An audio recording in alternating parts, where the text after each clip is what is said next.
Dans une démarche plutôt transparente, la famille royale a révélé au public qu'un cancer avait été diagnostiqué chez le roi. Le cancer est-il à un stade avancé? Le roi va-t-il s'en sortir? Une chose est sûre, l'argent et l'accès aux meilleurs médecins du monde ne seront pas un problème pour soigner le roi. Voici ce que nous savons de l'état de santé actuel du roi Charles. Le cancer du roi Charles diagnostiqué. Les autorités du palais de Buckingham ont annoncé que le roi Charles, le monarque britannique, avait été diagnostiqué comme étant atteint d'un cancer. Lors d'une récente intervention à l'hôpital pour une hypertrophie bénigne de la prostate, les médecins ont découvert une forme de cancer, dont le type précis n'a pas été révélé. Ce diagnostic a incité le roi à suspendre temporairement ses fonctions publiques et à entamer un programme de traitement régulier. Malgré ces circonstances difficiles, le roi Charles III reste positif quant à son traitement et attend avec impatience de pouvoir reprendre ses fonctions publiques dès que possible. La nouvelle du diagnostic du roi survient alors que la famille royale est déjà confrontée à des problèmes de santé, la princesse Catherine étant également en convalescence après une intervention chirurgicale abdominale programmée. Alors que le monde entier lui adresse ses meilleurs vœux, la décision du roi de révéler son diagnostic vise à sensibiliser et à soutenir les personnes touchées par le cancer. Selon les autorités du palais, le diagnostic a été posé lors d'une récente intervention à l'hôpital pour une hypertrophie bénigne de la prostate. Les médecins ont découvert une forme de cancer dont le type précis n'a pas été révélé. Cette tournure inattendue des événements a contraint le roi à reporter temporairement ses obligations publiques et à se concentrer sur son traitement. Le roi Charles III, âgé de 75 ans, a toujours été un pilier de force et de résistance. Tout au long de son règne, il a relevé de nombreux défis avec grâce et détermination. Aujourd'hui, il est confronté à sa plus grande bataille, mais il reste totalement positif quant à son traitement et est déterminé à surmonter cet obstacle. Le roi a déjà entamé un programme de traitement régulier qui seront suivis de près par son équipe médicale. L'intervention rapide, rendue possible par la récente procédure hospitalière, a été déterminante pour le démarrage rapide de son traitement. Le roi est reconnaissant à son équipe médicale pour son expertise et son dévouement. Le roi est reconnaissant à son équipe médicale pour son intervention rapide, qui a été rendue possible grâce à la procédure hospitalière qu'il a suivie récemment, ont déclaré les autorités du palais dans un communiqué. Il reste très optimiste quant à son traitement et espère pouvoir reprendre ses fonctions publiques dès que possible. Malgré le diagnostic, l'esprit de King Charles reste intact. Il est impatient de reprendre ses fonctions dès que possible, désireux de continuer à servir son pays et son peuple. Son dévouement et son engagement envers son rôle de monarque ont toujours été inébranlables, et cette période difficile ne fait pas exception. L'annonce du diagnostic du roi Charles n'a pas seulement affecté la famille royale, elle a également touché le cœur des gens du monde entier. Les messages de soutien et de vœux ont afflué de toutes parts, témoignant de l'amour et de l'admiration que l'on porte au roi. Elon Musk s'est rendu sur Twitter pour souhaiter au roi un prompt rétablissement en déclarant « Le Premier ministre britannique Rishi Sunak a adressé ses vœux à Charles à la suite de l'annonce. Je souhaite à Sa Majesté un rétablissement complet et rapide. Je ne doute pas qu'il retrouvera rapidement toutes ses forces, et je sais que tout le pays lui adresse ses meilleurs vœux. » L'influenceur controversé et frère d'Andrew Tate a également pris les médias sociaux pour montrer son soutien à la famille royale en disant « God save the King, longue vie au roi ». Il est important de noter que la décision de King Charles de révéler son diagnostic ne vise pas seulement à éviter les spéculations, mais aussi à sensibiliser et à favoriser la compréhension des personnes touchées par le cancer. Son ouverture et sa transparence sont une source d'inspiration pour d'autres personnes confrontées à des combats similaires, leur rappelant qu'elles ne sont pas seules. L'annonce du diagnostic du roi Charles a soulevé des questions sur la succession et le rôle de la monarchie. En tant que fils aîné de la reine Élisabeth II, Charles a été le prochain à monter sur le trône pendant de nombreuses années. Cependant, sa santé étant désormais remise en question, des inquiétudes se font jour quant à sa capacité à remplir ses fonctions de roi. Le prince William, fils aîné de Charles et duc de Cambridge, est depuis longtemps considéré comme un futur roi potentiel. En tant que deuxième héritier du trône, il s'est préparé à ce rôle tout au long de sa vie. Avec le diagnostic de son père, les projecteurs sont désormais braqués sur le prince William et sur sa capacité à assumer les responsabilités de la monarchie. Le prince William a déjà fait preuve de beaucoup de leadership et de dévouement dans ses engagements publics, et sa popularité auprès du peuple britannique est indéniable. Nombreux sont ceux qui pensent qu'il est tout à fait capable de relever le défi si le besoin s'en fait sentir. Toutefois, il est important de rappeler que la ligne de succession est une tradition bien établie et que tout changement nécessiterait un examen approfondi. La reine Camilla, épouse de Charles et duchesse de Cornouailles, a été une source constante de soutien pour le roi tout au long de son règne. Alors qu'il est confronté à cette crise de santé, son rôle devient encore plus crucial. La reine Camilla a toujours été un pilier de force et de résilience, et sa présence aux côtés du roi lui apporte réconfort et stabilité en cette période difficile. Malgré le diagnostic, la reine Camilla devrait poursuivre ses engagements publics comme prévu. Son dévouement à ses devoirs en tant que membre de la famille royale reste inébranlable, et elle représente un symbole de force et d'unité pour la monarchie. La famille royale a toujours été une source de fascination et d'intrigue pour les gens du monde entier. Leur vie, empreinte de glamour et de tradition, captive l'imagination du public. Toutefois, ce diagnostic nous rappelle qu'ils ne sont pas à l'abri des défis et des difficultés auxquels sont confrontés les individus ordinaires. La décision de King Charles de révéler son diagnostic témoigne de son engagement à sensibiliser le public au cancer. En partageant son parcours, il espère inspirer les autres et mettre en lumière l'importance du dépistage et du traitement précoce. Sa franchise nous rappelle que personne n'est à l'abri de l'impact de cette maladie. Le diagnostic du roi met également en lumière les progrès de la technologie médicale et l'importance des examens réguliers. Il rappelle à chacun de donner la priorité à sa santé et de consulter un médecin en cas de besoin. La détection précoce peut faire une différence significative dans l'issue d'une maladie. Alors que la nation se mobilise derrière le roi Charles, les messages de soutien et de vœux continuent d'affluer des quatre coins du monde.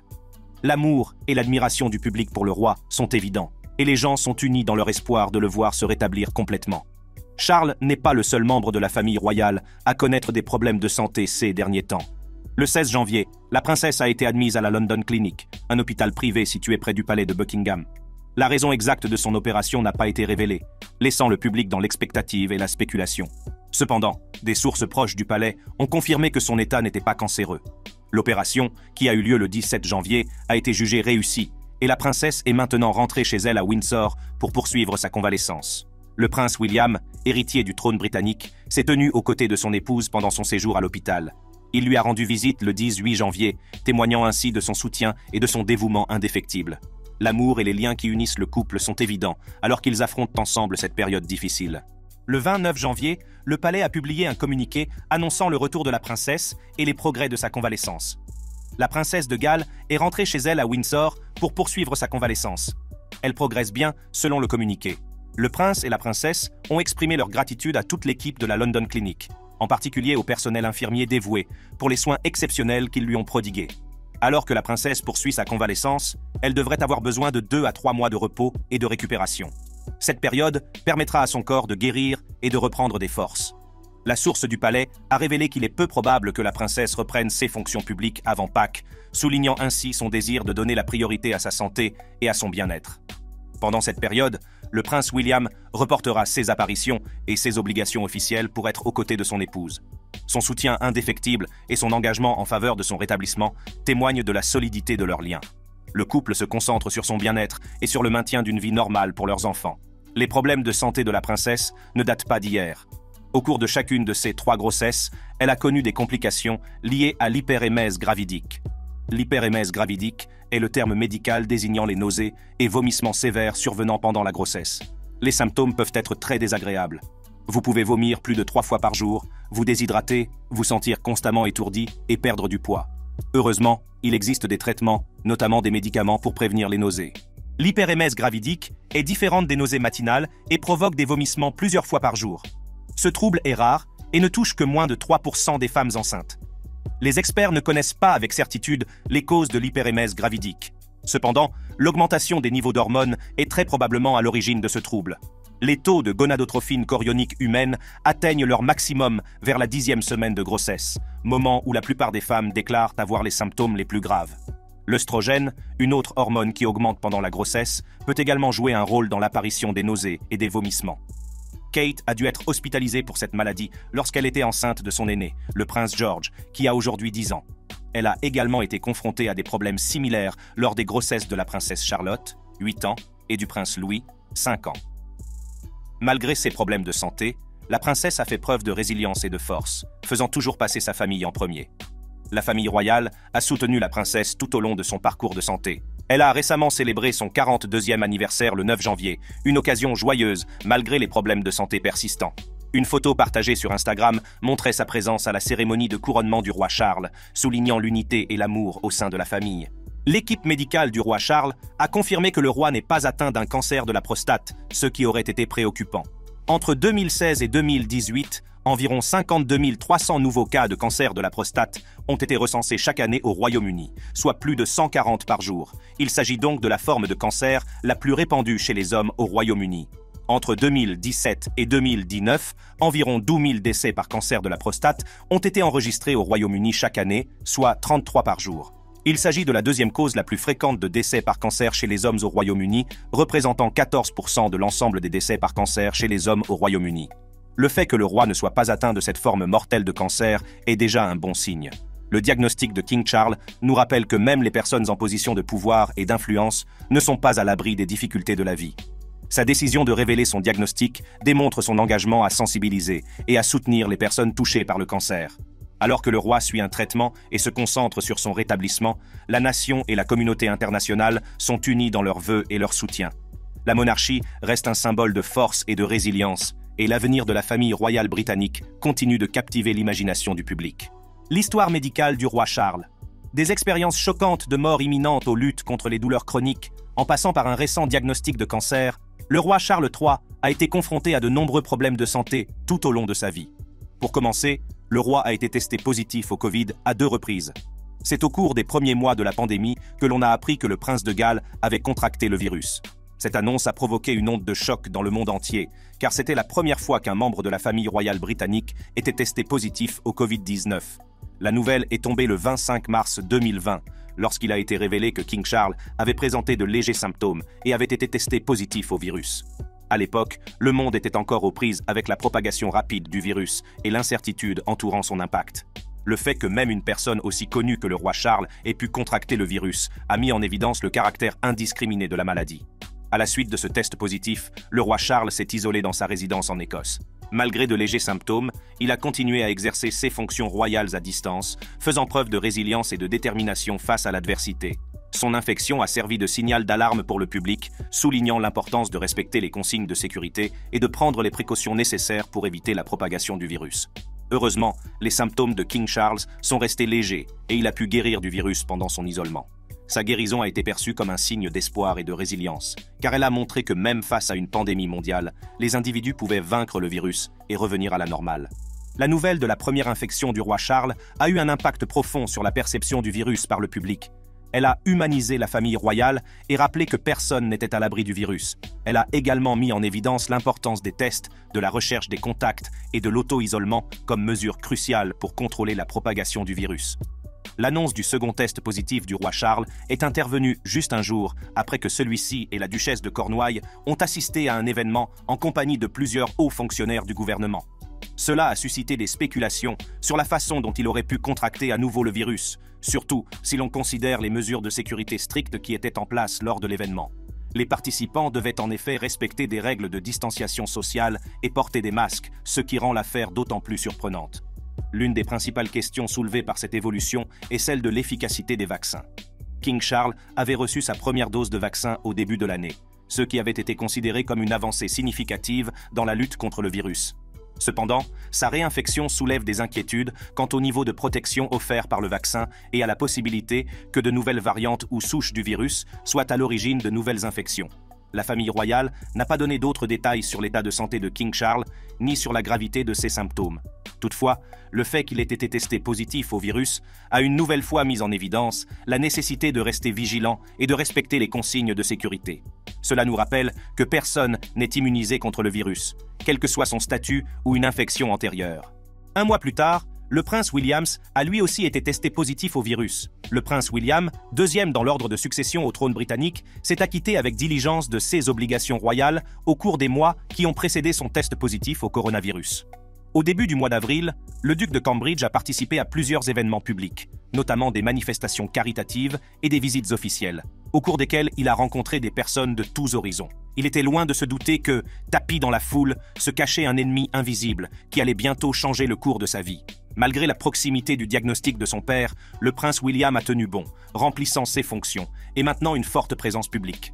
Cependant, en coulisses, il prenait des précautions pour se protéger et protéger son entourage. Il a suivi les directives des autorités sanitaires, pratiquant la distanciation sociale, portant des masques et se lavant régulièrement les mains. Le prince était déterminé à montrer l'exemple et à faire preuve de solidarité avec le peuple britannique en ces temps difficiles. Mais comme le veut le destin, même les précautions les plus strictes n'ont pas pu garantir l'immunité contre le virus. À la mi-avril, le prince William a commencé à ressentir de légers symptômes associés au Covid-19. Conscient de l'importance de se faire dépister, il a subi un test par écouvillonnage qui a confirmé ses pires craintes. Il avait bel et bien contracté le virus. Malgré le choc et l'incertitude qui ont accompagné le diagnostic, le prince William a pris la décision difficile de garder la nouvelle secrète, ne voulant pas provoquer de panique inutile ou détourner l'attention des efforts en cours pour lutter contre la pandémie. Le prince William a présenté une série de symptômes, notamment de la fatigue, de la fièvre et une toux persistante. Il s'est immédiatement isolé dans sa résidence, conformément aux directives des autorités sanitaires. Pendant cette période, il a reçu des soins médicaux et a surveillé de près son état. Malgré l'inconfort et l'incertitude, le prince est resté déterminé à vaincre le virus et à reprendre ses fonctions dès que possible. L'impact du diagnostic du prince William ne s'est pas limité à sa vie personnelle. Sur le plan professionnel, il a posé des défis et des ajustements importants. En tant que membre éminent de la famille royale, son absence lors d'engagements et d'événements publics a été remarquée. Cependant, l'engagement du prince dans son rôle n'a pas faibli. Il a continué à assumer ses responsabilités à distance, en tirant parti de la technologie pour rester en contact avec les diverses organisations et œuvres de bienfaisance qu'il soutient. Outre la lutte contre Covid, le roi a également frôlé la mort en 1988.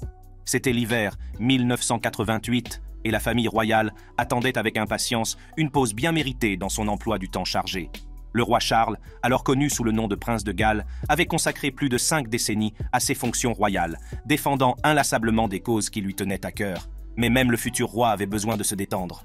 L'une des activités préférées du roi Charles était le ski, et il a été photographié à de nombreuses reprises au fil des ans lors de voyages avec différents membres de sa famille. Des pentes de la Suisse aux montagnes poudreuses du Canada, la famille royale a goûté aux joies de la glisse.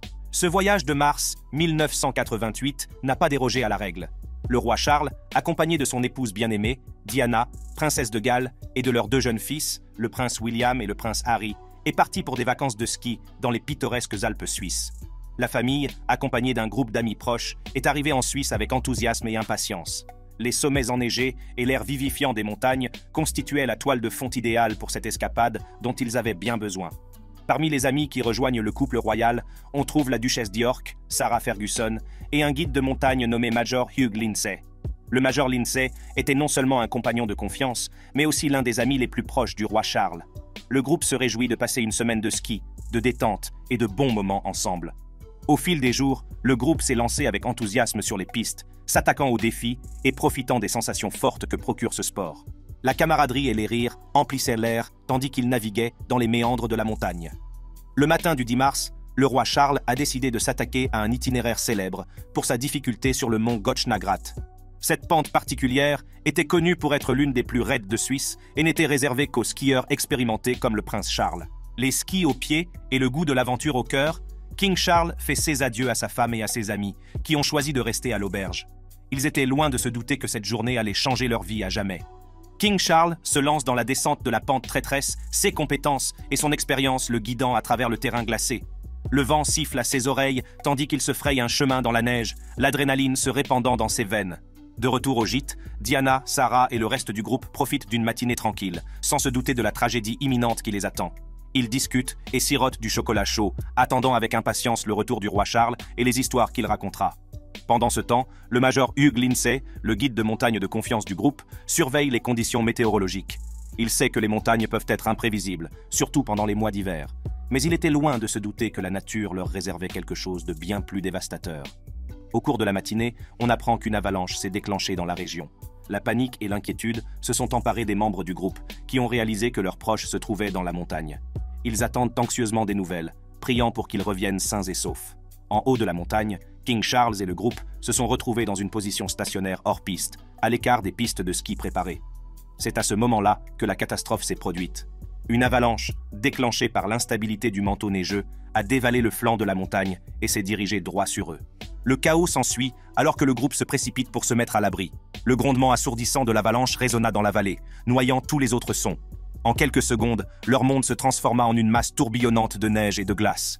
Lorsque l'avalanche s'est enfin calmée, c'est une scène de dévastation qui les attend. Le roi Charles et les autres étaient ensevelis sous un épais manteau de neige, leurs corps coincés et leurs vies en suspens.